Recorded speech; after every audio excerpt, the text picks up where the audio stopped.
Christopher Columbus was the ISIS of his day.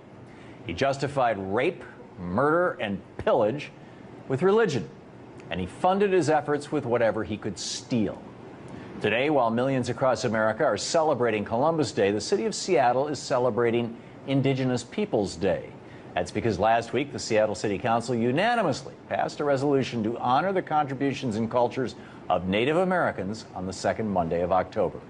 While Seattle's decision may seem unusual, it's actually part of a growing trend.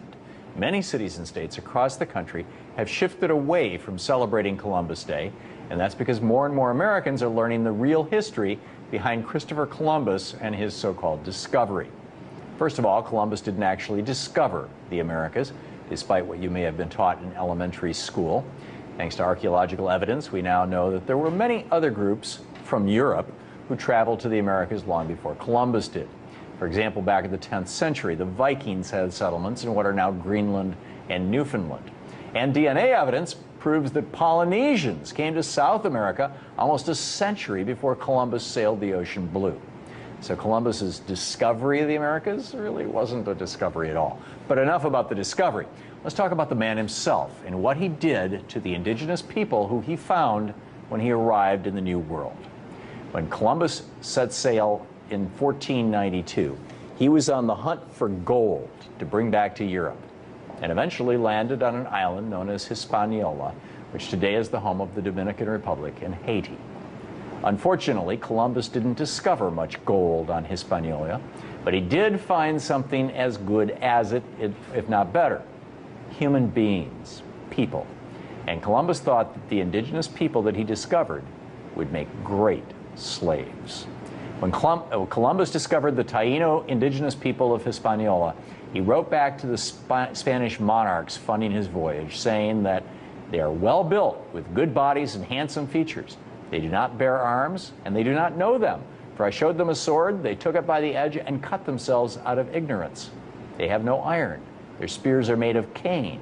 They would make fine servants. With 50 men, we could subjugate them all and make them do whatever we want. Here there are so many of these slaves. Although they are living things, they are as good as gold. Over time, Columbus's real actions in the Americas have been replaced by a warm and fuzzy coloring book story of a bold and brave explorer who set out to discover a new world. But in reality, as we have learned from writings of Christopher Columbus's own men, the bold explorer raped, pillaged, enslaved, and slaughtered people just to get rich. One of Columbus's crewmen, Miguel Queno, wrote about the scene when Columbus arrived in Hispaniola for the second time, and thousands of Tainos, or what he referred to as Indians, came out to greet Columbus's ships. Cuneo wrote, "When our caravels were to leave for Spain, we gathered 1,600 male and female persons of those Indians. For those who remained, we let it be known to the Spaniards in the vicinity that anyone who wanted to take some of them could do so to the amount desired, which was done."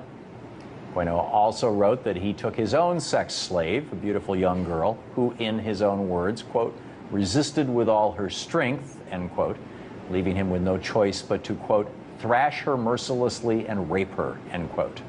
Columbus eventually started up a global child sex slave trade, shipping off young Indians to all corners of the globe.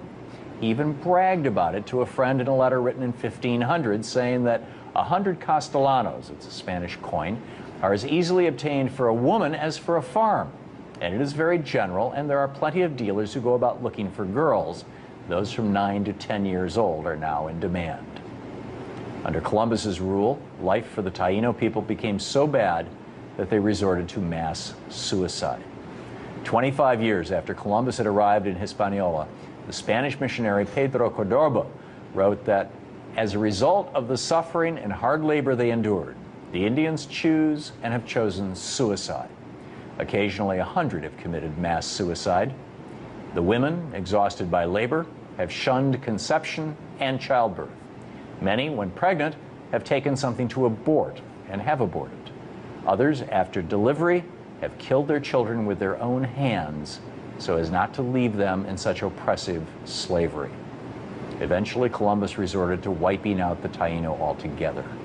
Prior to Columbus's arrival in the New World, Scholars place the population of Haiti, Hispaniola, at around 1.5 to 3 million people.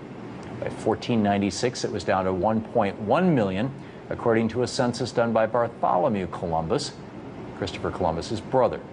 By 1516, the indigenous population was at 12,000.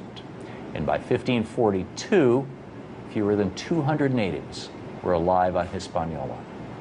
By 1555, every single native was dead, every last one.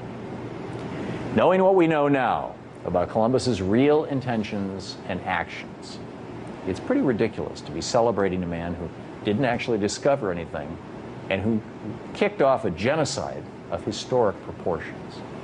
If Columbus was robbing, raping, and pillaging Western Hemisphere island nations today, we'd probably be bombing him from the air.